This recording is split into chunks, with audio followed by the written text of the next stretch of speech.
Hey, mate, you good? Yeah, I'm all right. Can you hear me all right, yeah? Yeah, brother. All good. No probs. How's training been? You've been training today? Just literally now, mate. Just got back now. Just finished. Literally just walked through the door now. How are you feeling? Good? Yeah, good. Tired. Good.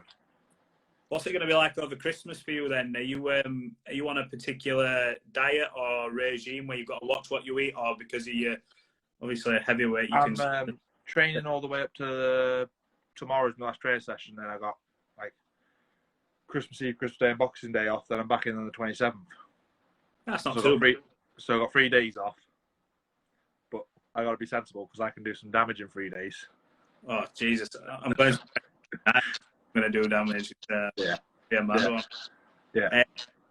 Anyway, what I was going to say, wanted to get your thoughts and reaction to the weekend's fight we've had, and we're going to talk a bit about what's next coming up and stuff like that. So, and we're going to let a few people, depending on how many want to ask, just fire in some questions near the end. What they want to ask you. So, Joseph Parker versus Derek Chisora. I was there. Unbelievable. Never seen a man take Tyson when he got that down by a while. That type of punishment and just keep firing back and firing through. It was incredible from Derek. Talk to me about that fight. What's your thoughts on it? I thought Parker looked miles better, obviously, with under Andy Lee and stuff. I think what they're doing with him is he's improved a lot. I think he suits better with the bit extra weight on him because he was 14 pound heavier and thing. He looked a lot more solid and stronger. He was, yeah. Because he was hurting Chisora. And let's be fair, it takes a good bit to put a dent in Derek because he's such a proud man on the way he fights. You know, he fights with his heart and his sleeve and that. On the other hand, Derek, what can you say about Derek? He's just a crowd pleaser, isn't he? Every fight he's in, he's always entertaining. And I read something. I think I read something today. He said he's not retiring. So there's some good fights again to be made for him, isn't there? So it's good, really good. Yeah, well, I was really impressed with Parker. He's one of them. We'll talk about Joe in a second because I think it seems like all the conversation after has been about Derek and what Derek's next move and stuff like that because he put up a good performance. But I think I said saw Eddie Hearn say that after the fight, if he fought last 4 rounds, he'd have a really good chance and stuff like that. I mean, can you imagine Derek Chisora and Deontay Wilder? I mean, again, another fight where the build-up alone would be absolute mayhem start to finish. Myself personally, you can't. If I was Eddie, I wouldn't put him in with someone like Deontay Wilder because he's too big of a puncher. You got to come to look at it. There's only really Tyson Fury can do that to Deontay Wilder. There's not many can do that, and there's not really any of the other that's going to do that really. So I think Deontay Wilder knocked Chisora out. Right. In bad fashion as well, to be fair. Without being horrible, we can't take nothing away against Chisora because Chisora's, he's a man on earth. But yeah, they're the wrong move to put him in with Wilder. Yeah, I think, and just jumping on the Chisora thing again, I think he's another example of we see a lot of fighters take that up. That means nothing. This day and age means nothing. You got to look.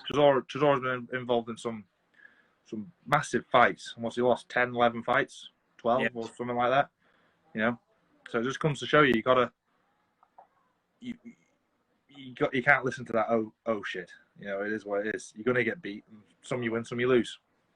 Yeah, and he's kept his. It's not affected his credibility. He's definitely not. He's dropped power. When you look at he's selling out O2. Sold a decent tickets. He sells, mate. He sells.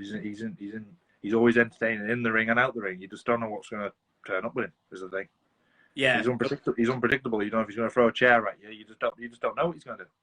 Well, I was at the workout and I was stood by the side and he walks into the ring with a dressing gown and I immediately think he goes, "Give me a mic to someone," and I thought someone's going to kick off here. Then he starts playing musical chairs and my mind's just absolutely like warped. Yeah. Thinking what happening here? Absolute madness. I suppose that's just what you get with him. Joe Parker, anyway, he improved, leaps and bounds on what we've seen. He looked like he'd had the the reins taken off a little bit and sort of that extra push to show all his ability and put it on someone. Were you impressed with him, that style, and how do you think he'd get on now against the likes of your Dillian Whyte, your Anthony Joshua? I think he'd be a different. I think he'd be a different fight. I really do. I think he's come on leaps and bounds with Andy Lee in his corner. I think he's done very well. I'd like to see him against Dillian Whyte again. There again, I'd like to see Dillian Whyte fight Tyson. To be fair, Dillian Whyte and Tyson. Then, assuming that gets made, I think obviously we spoke a few weeks ago, but that's and obviously where your allegiance lie with that. But is it an interesting fight for that, or do you think it's a one-way fight? Listen, Dillian Whyte's very good. Of course, he's good, but he won't beat Tyson. I generally say it 98% in favour of Tyson Fury. That's how confident I am. Is there anyone right now in the heavyweight division, anyone who you think the only one would give him half decent fight is Usyk, but I still believe Tyson's too big. He's 6'9", 20 stone. You know what I mean? He's got a chin and a half on him because look at the punches he's took off the biggest puncher in history. So what have you got to do to beat him? How does he approach an Usyk fight? Say that happens. Does he just use his body mass? I think he'd just lean all over Usyk. Yeah. Because let's be fair, people are forgetting. People are seeing Tyson now knocking people out, but people are forgetting. If he wants to box, he could. What do you call it? Look what he done with Klitschko. Yeah. He could just revert back to that. I'm out boxing. Let's be fair, because if he'd done that performance like he did with Klitschko against Usyk ain't going to beat him like that. If he goes forward behind his jab and tries bullying him, Usyk ain't going to beat him that way either. So there's all different tactics he could win, to be fair. It must be a nightmare. I was thinking the other day, like, if you're trying to plan for a Fury who could stand there, he's a sweet hitter. Listen, when I sparred him, I'm going back 3 years ago. Every round I sparred him, he'd come out a different fighter. Like one round, he'd be a southpaw. Yeah. Round 2, he'd be orthodox with his hands up and hands down. Then the next one, he'd be coming forward. Then the 4th round, he was doing all antics, spinning around in the ring. You just don't know what he's doing. Is the thing. But that's what makes him so unique. Yeah, must be an absolute nightmare. He's a nightmare. Yeah, he's a brilliant fighter to watch. Anyway, Nathan, when can we expect to see you back in the ring? I know you get out a few times this year, and you're looking at the British. Yeah, when definitely. We're looking at end of January, beginning of February, mate. But ideally, end of January. Yeah, soon as possible. Soon as possible, because I need to be being active is the main key. I got 3 fights, obviously with Sauerland and Wasserman, and I'm going to be very active this year. I'm going to say, I think activity with you keeps you have spells, obviously, where no fault of your own, obviously. Well, I've been inactive. I ain't boxed now for 9 months, which is very inactive. And for a heavyweight, I need to be active. 25 years of age, I'm still young, so I need to be active. You could listen. I've done hundreds of rounds sparring, but sparring, you only learn from fighting. That's the only time you learn. So I need ring activity. Absolutely, and you've been an example of someone as well who's not been afraid to take them risks as well. Like, you look at yourself, and Daniel Dubois had that fight. You came out on the short end. He then fought John Joyce. He came out on the short end, and I'm sure it happens. It happens. But that's it. You've got to test yourself, and if you get beat, then you go back to square one. You learn off it, regroup, and come again. What do you think you've learned from that fight? That fight week and that fight in general. I know you had a lot of shit going on in the background, which obviously I mean, a hell of a lot. Which a lot of people, to make no excuse, you could have pulled out and concentrated on something like that. Yeah. But looking back now, I probably should have done. But at the time, I didn't want to get slated for being, like a shit house. So he pulled out the fight because you know the score as well as I do. So I didn't want to get. I didn't want to go down that route. So my dad wanted to pull me out on the Friday, and obviously I was boxing on the Saturday. He wanted to pull me out the Friday of the fight, but it is what it is. The thing is, it's spilt milk now. There's no point in going back to it. I got beat. I just got to move on, which I obviously have, and just learn from it. It's just taught me a lot of life lessons. Absolutely. I was going to say, what in terms of your performance and stuff like that, did you go back and analyse it and look and think, You know, I should have done this. Yeah, it was crap. There was nothing there. There was nothing there at all. I was looking for one big overhand punch, which was never ever going to happen. Yeah. The way to box Daniel, you got to use boxing. You got to make it not make it boring, but just use your jab, move out the way of his right hand, because if he hits you, he's going to implant you. Yeah, 100%. Well, you never know. That fight might present itself again. But again, mate, you never know. The thing is, you never know. And the thing is, listen, if I had a decent camp, I'm not that type of person. If I had a decent camp and I got beat by the better person, I'd hold my hands up and say, "You won. There's no excuses." But I did have a few things going on in the background. But like I said, it happens. What can you do? Life, unfortunately. Exactly. One of the questions that keeps getting fired in, I put a little thing out yesterday to say, listen, send me some questions. We'll ask Nathan, etc. One thing that came on a post, I think it might have been a Wasserman post, was what do you think about Nathan versus Alan Babbage? Now, Alan was on at the weekend. Well, I'm open to that. What do you make of that fight? Do you look at that fight and know he'd stay clear of me, or you'd love to fight? I'd box him, not a problem. Listen, he's 6'3" and 14.5 stone. I'm sitting there 6'5", 19 stone. Is he too small for the heavyweight division in your opinion? Listen, he's very entertaining, and of course he can punch, because any man over 14 stone, hits you right, you're gone. That's being realistic. But I reckon I'd beat him quite handily, to be fair. Would you obviously, we all know his style. Anything, bomb straight ahead. Well, you know what to train for with him. He's not going to come out being slicksy. He's just going to try and knock your head off your shoulders. Would you approach it? Would you approach that fight like to try and grab him and make him walk? Oh no, I'll try and stop him. I'll try and stop him. It's interesting. I can't wait to see when he makes these step ups, and it will be interesting to see. If I tell you what, I'd like to see him against. I'd like to see him someone like Solowski or someone like that. Someone who's hard and journeyman. Yeah. Someone of that caliber. Then it will test his level, because without being horrible, he's only fought one half Ethan named Mark Bennett. Mark Bennett probably done about 2 rounds of sparring for that fight. So yeah, I think it'll be interesting to see what his level's at. But on the other hand, he is also entertaining. He is, yeah. I think he was looking at going to Bridgerweight and potentially trying to fight. I mean, Oscar Rivas, obviously, he was. Exactly. It makes sense, that does. Yeah. But obviously, you can understand money. Yes. Well, he's always been with Alan, and he's always said fight for the people. But he says he doesn't necessarily at this point do for his career. But I think if Dave Allen's fit, it's not necessarily a bad matchup, and I think it's a bit of a walk. I think a fit Dave Allen stops Alan Babbage.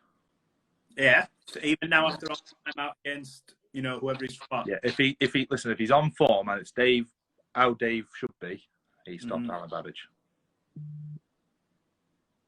Wow, that's a fight I really want to see. Definitely. I can't see it happening. I can. I'll be honest.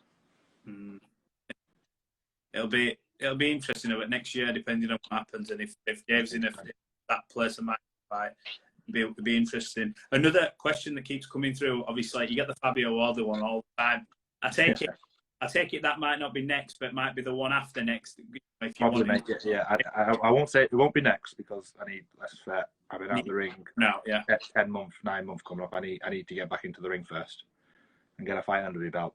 After that, then yeah, it'll be. I'd imagine it'll be for the British and Commonwealth probably. Has Joyce still got hold of them? Yeah, but I'd imagine he'd be fighting for, he's number 1 WBO, number 1 WBC or something. So I'd imagine he'd be boxing for a final eliminate. He's surpassed it anyway. Let's be fair. Yeah, he's sort of moved on now. He's bigger. He's bigger than domestic, isn't he? Let's be fair. He's on world level. So that's what I would do if I was in his shoes. Anyway, I'd give it up and go for world honours. Yeah, with the position that obviously you're in now, and potentially going for the British and stuff like that. We mentioned the likes of Chisora and things like that. I think at some stage, if you were obviously, I know you won't look past it, but you in your heart will think, I'll beat this guy, I'll go Wardley, and then we move on. Yeah. I think at some point, obviously, Chisora still wants to be taking fights. you think, because obviously not that he's going down because he's still performing, but do you think at some point you two could meet? Million percent. I'd be open to that. Because that'd be a great fight. Oh, big fight, yeah, definitely. I'm open to that. You know, listen, I'm open to any other fight. There's not a fight. There's not a fight out there I'm not open to. Yeah. So, how does the fight between you and Derek go? I think I beat Derek. Listen, I know it'd be a very hard night's work because he is what he says in the tin. He brings war, he brings heat. But I think I'm the younger, fresher man. But it'd be a good fight. Thing is, there's only one way to find out and test myself, isn't there? Yeah, you never know. You could be looking at now. You know, got through obviously you've got your next fight. If you manage to beat Fabio, you're the winner of that. Obviously, if it's you or if it's Fabio, whoever, you could be looking at the likes of a Chisora and a big man, two-man. Well, nowadays, if you're heavyweight champion of Britain and Commonwealth and something, your next fight after that, you're probably on the world stage. Mm-hmm. You're one fight away from like world eliminator, etc., European or something like that. Mm-hmm. So it's there for the grabbing. To be fair, do you look? You even forget about the titles. There's some big fights to be made, regardless, domestically and internationally. There's some good fights in the heavyweight divisions. It's probably the best time now to be a heavyweight because there's so many fights that can be made. So many good fights, and it's a shame half of them doesn't want to fight each other. I'm going to say when you look at the heavyweights now, the ones coming through, you've got, you know, you're still only 25. You know, you've got the like Fury, still. Yeah, exactly. Yeah. Obviously, you've got the people who are a bit more raw, like 20 through Fabio Ward. Yeah. There's such a good mix here, different styles, personalities.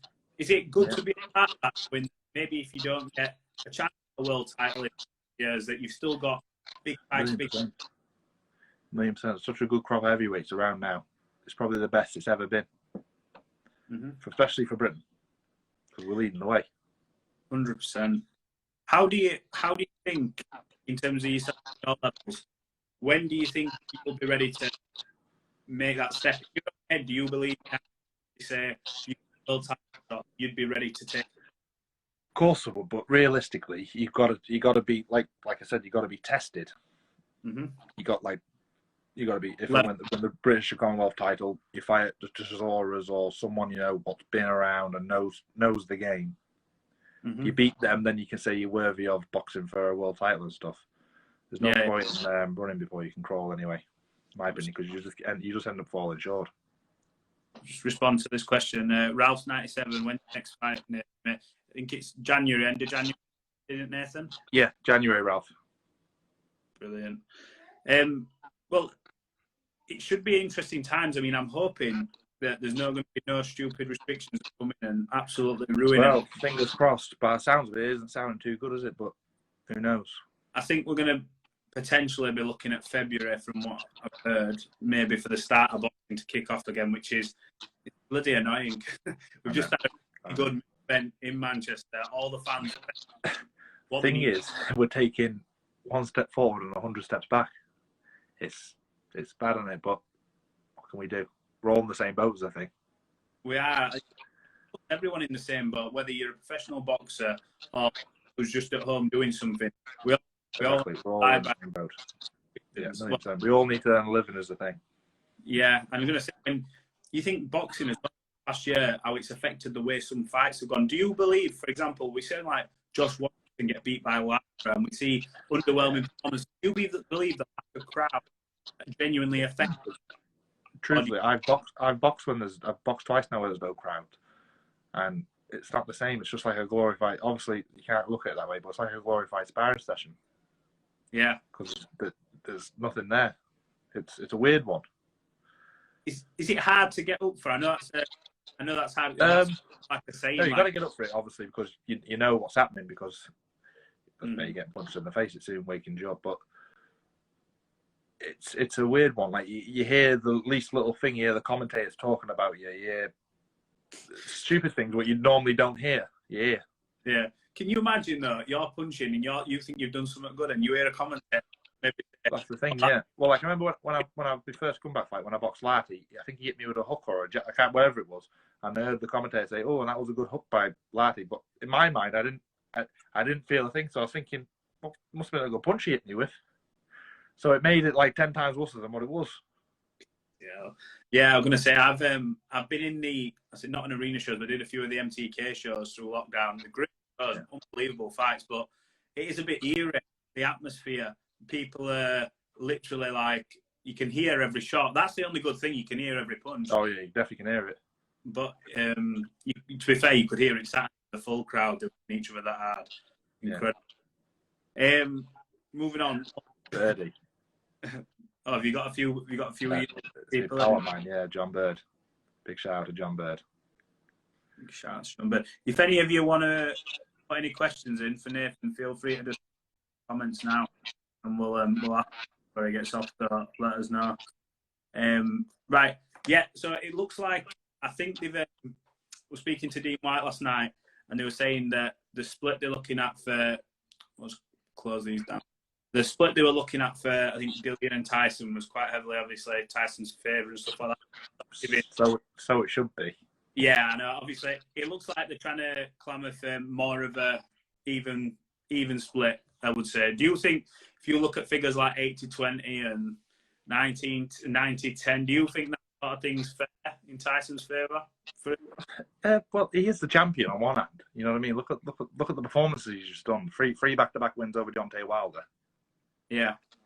He is a WBC champion, so you got to look at it that way. I think 80-20, 75-25, I think that's fair. I really do. You're talking about tens of millions of pounds. Yeah. You know what I mean? You're potentially talking about 40-50 million pounds. When you flip it from Dillian's point of view, you'd be aggravated. Of course you'd be aggravated. When you think that, not just that when he was the WBC mandatory, forget Tyson, because like Tyson keeps saying, it wasn't mandatory for me, it was mandatory. Exactly. He wasn't. If I was Tyson, truthfully, I'd give up the WBC belt and go fight Usyk. I'd say, you go fight for the vacant belt, I want to fight Usyk. Yeah. It's 10 times bigger fight. I really want to see Dillian and Tyson, though. Don't you? Yeah. I want to see that. I do.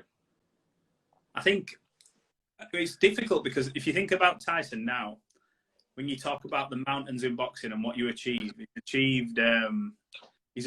beat Klitschko, longest reigning champion in the past how long? Oh, he got some good wins.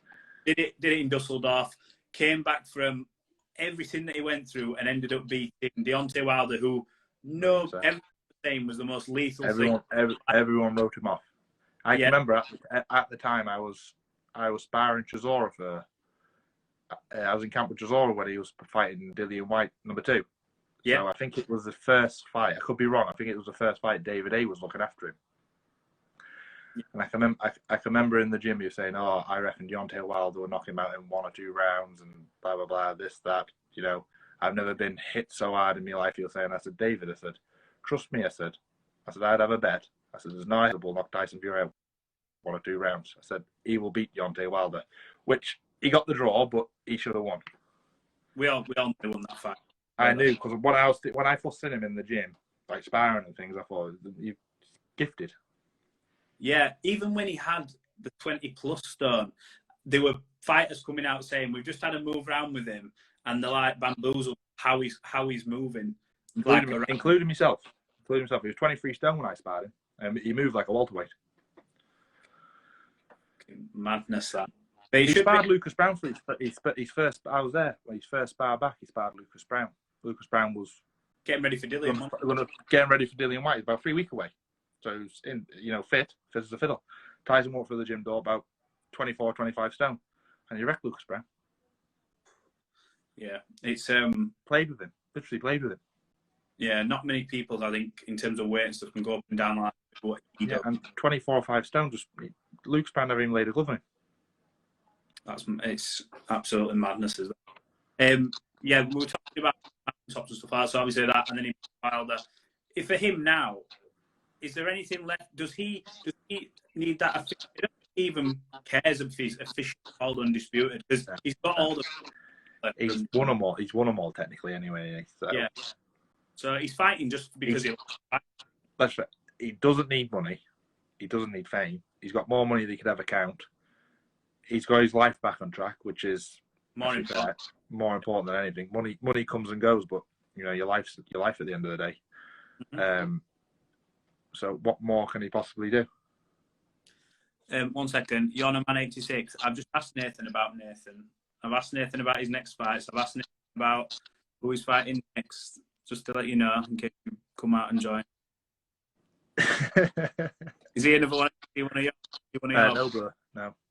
Oh, I'm going to say, yeah, obviously I'm going to have to ask you, like, about everyone. That's what we do, isn't it? We ask you about yourself, we ask you about everyone. It's all good.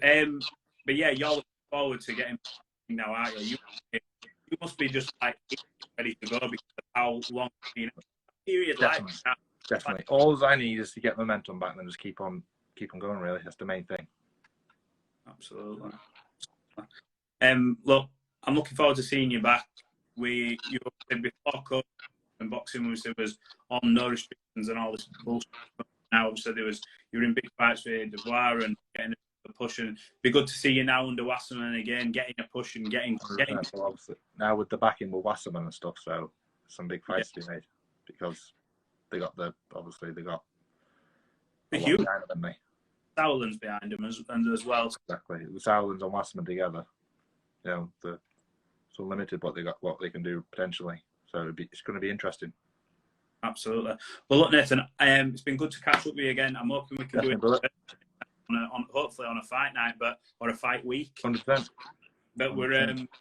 I'm hoping, obviously, all the stars and you and Fabio get to. Hopefully, mate. Fingers crossed. Hopefully, it gets made across the line next year. He wants it. I want it. So. Brilliant fight. Why not do it? With that, it's not going to be. I was just before you go. That's not going to create any issues in terms of we talk about politics and all that crap. You can go on each other's shows, or how would that work? Do you think? Would he have to come to you? I'd imagine so. Listen, it all comes down to money, doesn't it? At the end of the day, but I'd imagine so. I'd imagine he's boxed previously on Sky Sports before, so I can't see the issue really. You know, if the fight gets made by the board and stuff, yeah, we both want it. Yeah, it is what it is. Yeah, definitely. Good stuff. Well, both decent and some great fighters, especially when you're both so young as well to take that. So, yeah, look, Nathan, thanks for giving us some of your time after gym. I know you just probably want to relax. No worries, mate. Yeah. Anyways, thanks very much for your time, and yeah, we'll catch up again, bud. Definitely. Take care. No worries. See you later. Bye, mate.